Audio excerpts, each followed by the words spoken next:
Welcome to The Jewish Lens, a podcast to discuss anything and everything from a Jewish perspective. Now, please help me welcome the man who controls the media, your host, Jonathan Rosen. Hello, and welcome to another edition of The Jewish Lens. I'm Jonathan Rosen, and today I am thrilled to welcome someone who is one of the few people to win a Webby Award from MTV for youth writing. She has written more than 2,000 articles for such places as CNN, The Onion, and the Los Angeles Times. She's the author of over 20 books, including several in the official Minecraft universe, and also one about Auschwitz survivor Eva Kor, called I Will Protect You, a true story of twins who survived the Holocaust. Please help me welcome Danica Davidson. Danica, thanks so much for joining me. Thank you for having me. Well, we have a lot to cover, but I want to start by going back with you. So where did you grow up and what was your family life like, in particular with regard to Judaism? I grew up in Burbank, California. I Oh, lived there through high school. I live in Michigan now. And I guess the best way to say is I grew up more culturally Jewish. We celebrated Hanukkah and Passover, but I was hmm. only in temple like for family weddings. I was exposed to family history stories, though. I was exposed to a lot of Jewish books. I would go into elementary school saying Yiddish words and not understanding that they weren't English. So I would be so confused when I'd ask the teacher how to spell Michigas and be told look it up in the dictionary and it wouldn't be there. Did the teacher give you a Uh, confused look? Like, okay. yeah, when I would say that that was the word, then they wouldn't know it either. And like the first time I realized not everyone was Jewish, I was 7 and I was watching The Simpsons and a character speaks a Hebrew prayer and someone else doesn't understand it. And I thought, oh, I thought everyone did Right, Hebrew of course. prayers. I think I remember the episode actually with that. Yes, So, with Krusty and his rabbi right, dad. of course, right. And what did your family do? My dad was a telecommunications consultant. My mom helped him with his business for a while and also did acting and singing, Really? songwriting. So, yeah, we're kind of an eccentric family who tries different things. Wait, who did acting? Your dad did acting? My mom did acting. What did she do? She did plays off Broadway. Wow. Uh, so I was actually born in New York and we moved to California when I was little. I don't remember New York. And it was both my parents trying to get careers in New York and Los Angeles because they both grew up in Michigan. Oh, wow, that's fantastic. So, how about you? Were you a big reader? Oh, yeah, always. What were some of your favorites? Some of my favorites, I really got into Beverly Cleary on third grade. In fourth grade, I got into the Little House books, and I kind of credit them for getting me into reading and writing a lot of stuff related to history. Hmm. And fifth grade, I really got into Roll of Thunder, Hear My Cry, which is kind of darker history, more intense stuff, but was very influential in me and knowing how to write about tougher subjects to kids since I was reading some books like that. Yeah, we've definitely And hit I was that. also reading fun stuff. So, So I also read plenty of fun stuff too. so when did you first start showing an interest in writing, though? Oh, when I was 3, I 3 years old. would, Okay. yeah, I would either follow my parents around asking how to spell every word or I dictate stories to them. I was 3, so it was stuff about unicorns and dinosaurs, and That's weird stuff like that. that was the first thing you wrote about unicorns? Yeah, I still have a unicorn story I wrote very painfully on a notebook. You can see I'm new to writing in it, the way the letters are formed. I think I may have actually copied that and put it on my website to show people kind of the writing over the years and how it develops. And And, in first grade, I started doing my own picture books and illustrating them. And oh, wow. then by the end of middle school, I was determined to write a novel. I had written a chapter book in second grade, but it was terrible. And then in middle school, I started writing novels. I actually got covered in the Los Angeles Times about that. Oh my And I gosh, always wow. knew I wanted to be an author. And long story short, things happened in high school where I had to start working, and I started working as a professional journalist while still a high schooler. Where? What did you do? For who did you start being a journalist for? I started doing some stuff to help family out, but then I did the local small newspaper, like rural town, California, not California, Michigan, writing about like tractor pulls and stuff like that. And I grew up in California. I didn't know what a tractor pull was before I wrote about it. Oh, so you moved to Michigan when And you were still a kid then? yeah, yeah. Oh, that's fantastic. So how did your path start taking? When did you first start saying that I want to write seriously and like, I want to go and get an agent and anything? When did that start happening? As a child, I mean, I was submitting to agents in middle school and getting rejection saying I was too young and stuff like that. Oh, wow. And I actually got an agent in high school, but he ended up being a dud and not getting me anything. And I just thought, well, I have an agent, I'm going to get published, but it wasn't. Right. I had to learn to keep networking and how the business works. Oh, that's amazing. So let me talk about the Minecraft books. Okay, first off, how did you first get involved in that and with Minecraft? So it started out, I sold manga art for beginners. It was the very first book I sold. I sold it to Skyhorse. Okay. And it's because when I got into journalism in high school, at the same time, a lot of things in my life were just kind of falling apart and really hard. And I found kind of help and comfort through some anime and manga series. And I discovered that there are places hiring journalists to cover anime and manga, and they wanted people who are interested in those things. And so the first book I sold had to do with manga, and then the editor said, we're doing unofficial books about Minecraft. Do you have any ideas? And my first thought They is, I approached don't you. want to This do a is not something how-to you, book. they approached you to do this. Yes, they approached me because I think because like it's manga and video games, it's all that, geek stuff, Comic-Con stuff. Right. They weren't as sure about, but I'd started playing Minecraft before that and thought, this is a great world for children's adventure stories. I'm going to pitch a children's adventure book about Steve's son Stevie, and he's going to find a portal to Earth and bring all the Minecraft stuff out with him because so many kids think Minecraft's basically real. And here in this book, I'm going to make it real and I'm going to bring it into your school, and there are going to be creepers there and all that. And it was a one off thing. We had no idea what was going to happen, and it sold really well. And then they're turned into 11 more books with those characters. So you were already a fan of the games when they approached you about doing the Minecraft. Like you had already played and you were like fully invested in the universe, right? I started playing it recently, so I was still kind of a newbie. So I was still asking other people about it and what they thought and all this stuff with my ideas. But yes, I had started playing it. But And I like playing in like the creative mode more than the survival mode. But my books all take place like in survival mode because that's much more exciting. but so you've also written books for like Barbie and Tales of the Crypt, I saw. Yes. So how did those come about? And I also want to ask, when you write for like licensed products and things like that, how much freedom do you have? Can you just branch out with like any idea you want, or do you have to get approval first because you're using these like well-known characters? You have to get approval for stuff like that. So the stuff related to Minecraft I did for Skyhorse is unofficial. I had more creative freedom with that. I also, you know, did not work with the people related to Minecraft in that. But Oh, I didn't know you could do unofficial books that like that. Okay. with Tales from the Crypt and Barbie, I'm a big comic reader. I read graphic novels a lot. I read a lot of different things a lot.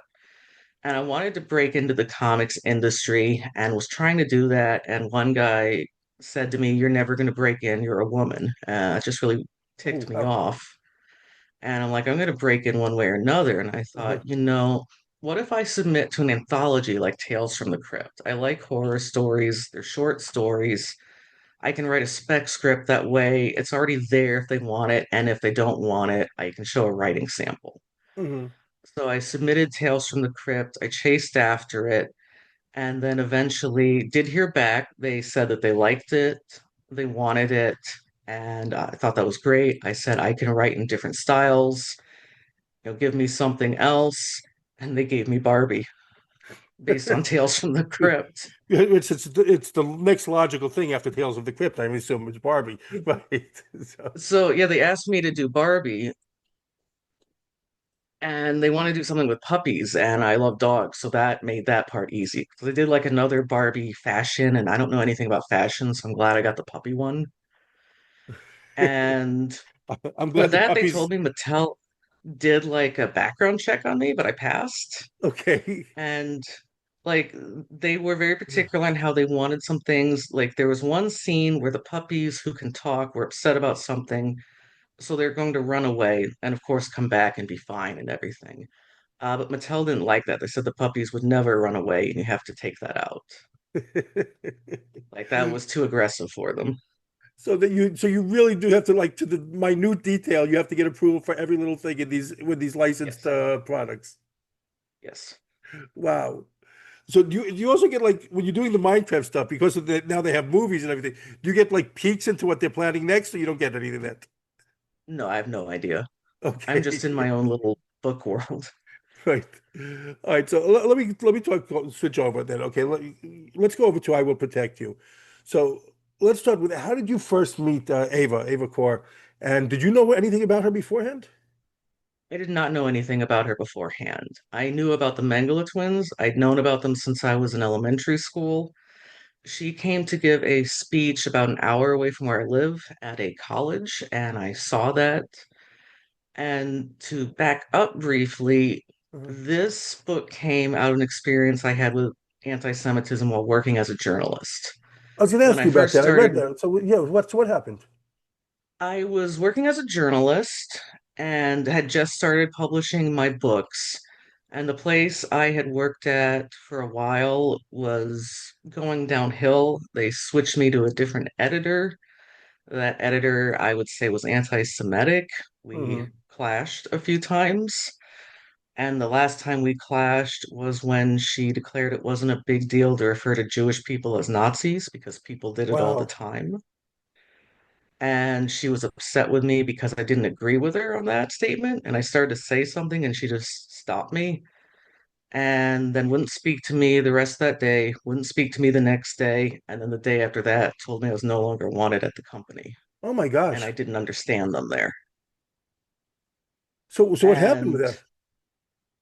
I reported it to the ADL. They tried talking to the company. They said the company really wasn't open to conversing about it.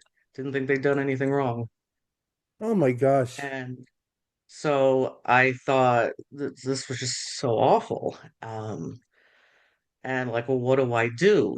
And some people said, well, you get a lawyer, you sue them. And it's like, well, where do I get the money to sue a big corporation? You know, they're going to outdo me. How do I prove it all? Because the woman said these things to me over the phone. I got some circumstantial evidence. I've got some emails and stuff, but I don't have, the exact proof that that happened.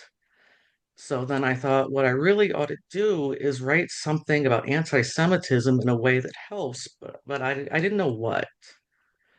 I had experienced anti-Semitism before this, but never to that degree and never by someone who was theoretically really well educated. Hmm.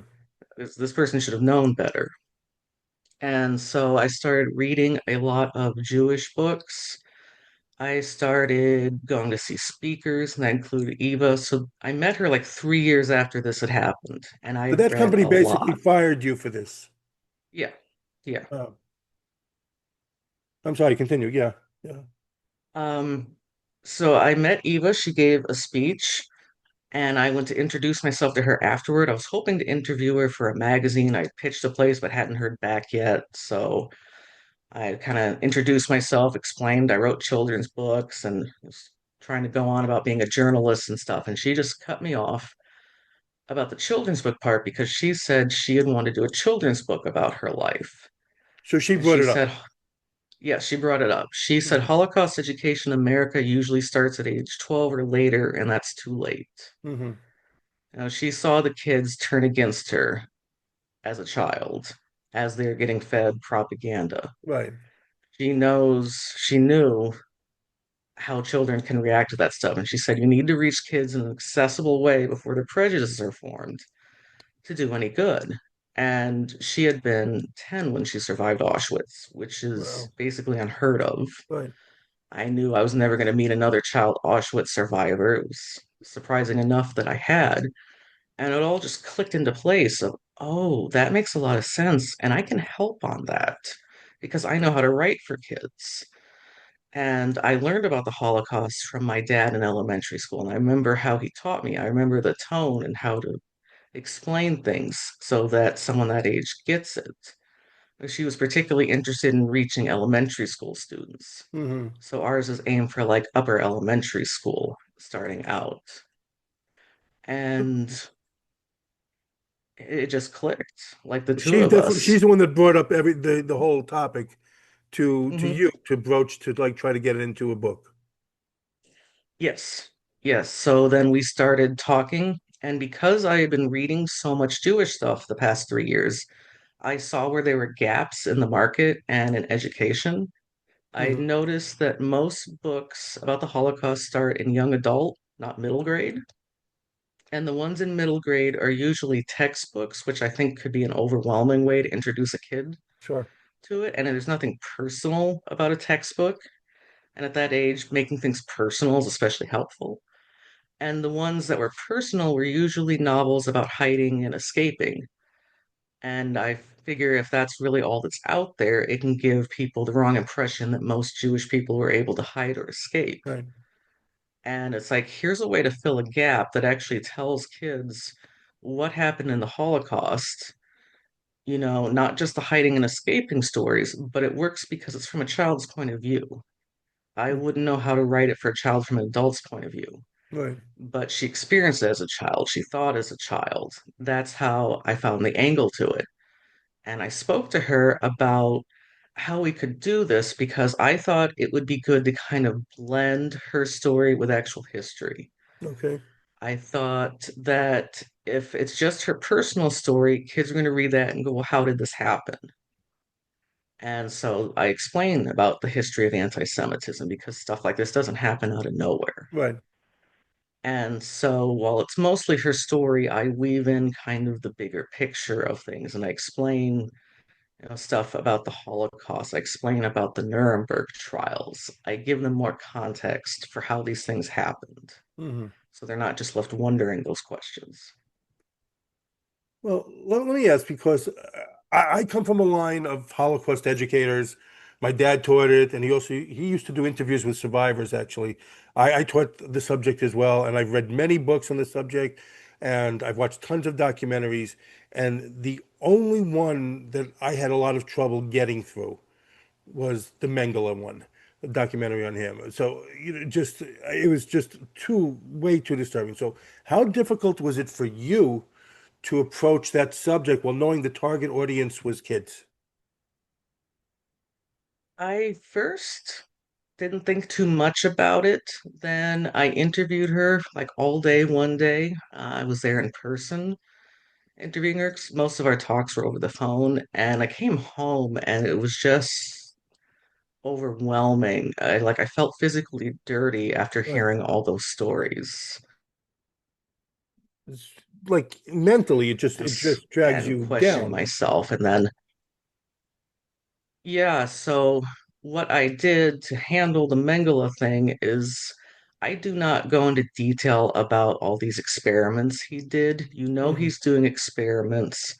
You get some general ideas of what he was doing, but I don't describe anything graphic that he did. And mainly, I just describe her interactions with him. How difficult was it for Ava to revisit? She actually revisited a lot. She talked to anyone she could about Holocaust education because she didn't want it happening again. And I could tell, though, that day we spent together, it was exhausting for both of us Hmm. because I was asking her all sorts of questions, including stuff she wasn't so used to answering. Like one of the questions I asked her was how tall Mengele was compared to her, because adults are so big when you're a Right. kid and menacing. And I kind of wanted an idea of what he felt like above her, and she had to stop and think about it. But then when I put that scene in the book describing their height difference, she really liked it. And I would ask like about his mannerisms and Hmm. things like that, and she would talk about them.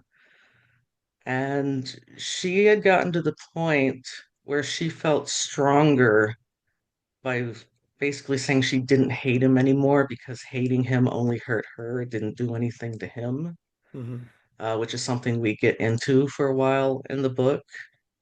But it is very disturbing. I've read stuff about him separately because Right. at first I just interviewed her. I only wanted her take on it. And then after the book was written, I read some other memoirs by people who interacted with him, and they're certainly a lot more intense than what's in this book. Hmm. Well, tell me about Ava herself, because from everything that I've read, just what an incredibly fascinating life, afterwards as well, like the things that she did. So tell me just about her, what she was like as a person. She was like a ball of energy. I had written all these books and worked really hard, and I just felt lazy next to her because she was up at 5 a.m. every day, all day, doing Holocaust education stuff. And that was her whole thing. And she was really passionate, and she was not very tall. Like she's under 5 feet, but she Wow. like filled a room just with her personality. Hmm. And like if she was there, you knew she was there. And I enjoyed talking with her about different things and discussing ways we could do the book. And for the most part, she liked my ideas. So we clicked well with that because I had some creative ideas of things I wanted to do. I didn't want to just copy what she was saying into book format. I didn't think Right. that would be all that interesting to kids. I wanted to write it like with a story arc to read like a novel. Hmm. And she really liked that. And when I gave her the finished manuscript for one last read over before it was sent to publishers, she said that I had a lot of choices and how to write this, and I'd made all the right ones. That's fantastic. Also amazing. One of the things I read there is that she got to serve in the IDF afterwards. Just what a contrast from where she come to then defending, Jewish people. Just incredibly fascinating there too. So, what was the process like? You did pages, and did she have to approve everything? Did she say that I need Yes. approval on things, or no? How did that work with you two? It worked first with just us talking. First, we were just talking theoretically of what age group are we going to talk about this. And Hmm. she told me she wanted to talk about the gas chamber. She didn't want anything sugarcoated. She wanted to tell kids what happened. And I thought about that and said, I think probably eight's the youngest age, at least where I would know kind of how to talk about that to kids. Um, and so from there, we were talking, and then ultimately she said she wanted to do a book for 8 to 12, which is what we Hmm. did. And I would spitball ideas off her. I interviewed her a lot. She sent me some documentaries she'd been in. And we met in September. I interviewed her up until December. I wrote the rough draft in 3 weeks in like this fever dream. Hmm. And I would email her chapters at a time, and she would write back if she wanted any changes. She only Yeah. ever wanted little tweaks done. Okay. Overall, she was happy with how it came out.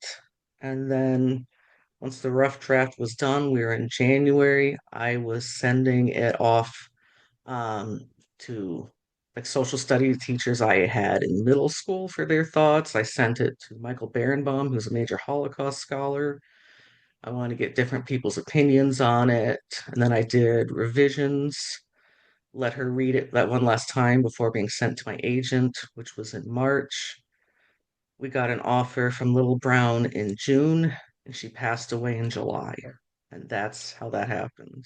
So she never got to see the finished product, but she did know that there was a deal. She knew there was a deal and she saw the finished manuscript, and out of respect, Little Brown and I barely touched it at all. Hmm. So what you read is what she approved, essentially. That's We good. changed a few sentences around, just minor stuff like that. So when you and I first started corresponding, you had mentioned that this book is different than other books on the genre. Just like how so? Well, like I said, there it fills a gap. There's Hmm. nothing else like it on the market. No one else touched doing a middle grade book that's about a child surviving a death camp. Right. Partly because people shy away from that, and partly because so few children survive death camps. They weren't designed for anyone to survive. The only reason she even had a chance to survive was that she was a twin, and so she was someone to be Oh. experimented on. So how about for you? What are you working on next? At the moment, I have another Holocaust book. I'm trying to get that Oh, there also with a survivor. My oh wow. agent passed away, so I'm trying to get a new Oh, agent okay. at the moment. My most recent stuff that I did were some official Minecraft books. 'Cause before we were talking, I did unofficial ones. Then Penguin Random House, I guess, read them and reached out to me about doing official Oh stuff. wow.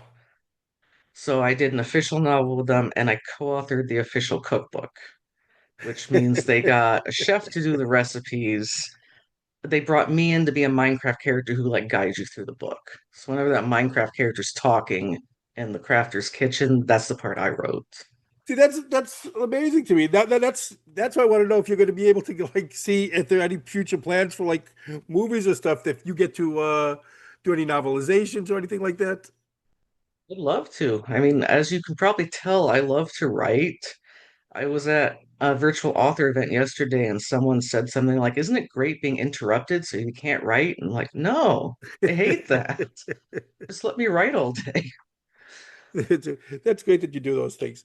All right, so I want to know, like, all right, the book is just, the book's fantastic. I just amazing life of this woman. I definitely recommend everyone getting it. It's just, like I said, it's not a subject that I would think, and it should be. It's not a subject that I would think that should fall into middle grade, and but it really should. And like I said, I used to teach it too, and it's good to have as many things as your disposal that kids that age can read of, because you're right, and that late once it gets to later on, it's already like a little bit too late. That it has to be hit early. So, a very good job, and incredible that you got to meet this fascinating woman beforehand and work with her. Very impressed with it. So, how can people follow you on social media? The best thing actually I can do is go to my website, which is danicadavidson.com. I'm also on LinkedIn. I know I should do a Facebook author page, and I'm planning to, but I haven't done it yet. I used to have a job going on Twitter back when it was Twitter and finding tweets from celebrities to write about, and that just kind of destroyed social media forever for me, of being paid to go through that cesspool. Wait, so wait, So I you had more, to you were paid to go through looking through celebrity tweets to write about them? yes, To do what exactly? that was a job I had at MTV News. Oh wow. They Okay. they actually had me do something called a sweet tweet for a while, which is where you would find a tweet of like something sweet a celebrity did, like a charity or something. But to find those, you have to go through so much hateful stuff. Oh And it was really working there that showed me how much anti-Semitism is really still existing online. wow. Because I was seeing stuff on Twitter that's like, I thought that stuff didn't even exist anymore, and now I see it every day. Oh, it's all it's all over social media there too. You know what? I'll say one of the things before. One of the There are pros and cons on Twitter to me too. It could be a total cesspool, but I also see a lot of support with Jewish accounts for each other. So that's very good. And I follow some amazing accounts, and they're always willing to amplify. And I always think that we should amplify Jewish accounts as well for each other. But there are some great accounts on Twitter also.